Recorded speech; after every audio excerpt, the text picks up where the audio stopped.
ఈరోజు వైఎస్ఆర్ కాంగ్రెస్ పార్టీ నేత ధర్మవరం మాజీ ఎమ్మెల్యే కేతిరెడ్డి వెంకట్రామరెడ్డి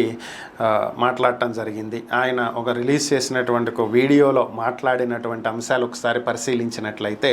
ప్రస్తుతం ఉన్నటువంటి కూటమి ప్రభుత్వం భారీగా హామీలను ఇచ్చి ఈరోజు అధికారంలోకి రావటం జరిగిందని, గతంలో జగన్మోహన్ రెడ్డి తమ ప్రభుత్వం అధికారంలో ఉన్నప్పుడు ఇదే విధంగా భారీగా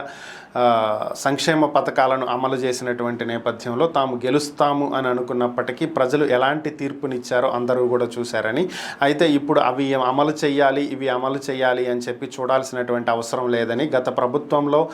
డెవలప్మెంట్ అనేది తక్కువగా జరిగినటువంటి నేపథ్యంలోనే ప్రభుత్వం ఓటమి పాలవటం జరిగింది అని చెప్పి భావిస్తున్నామని, కాబట్టి ప్రస్తుతం ఉన్నటువంటి ప్రభుత్వం తల్లికి వందనం ఇస్తుందా, ఫ్రీ బస్ ఇస్తుందా అనేటువంటి అంశాలను చర్చించాల్సినటువంటి అవసరం లేదని, అలాంటి పథకాలు అమలు చెయ్యకపోయినా పర్వాలేదని,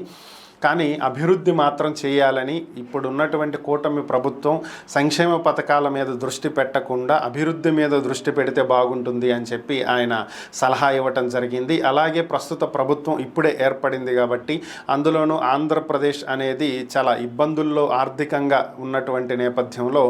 వారికి కొంత సమయం ఇవ్వాలని, ఒక ఏడాది సమయం తర్వాత దీని గురించి వారు చేసేటువంటి పనుల గురించి మనం ప్రశ్నిస్తే బాగుంటుంది అని చెప్పి ఆయన స్పందించడం జరిగింది.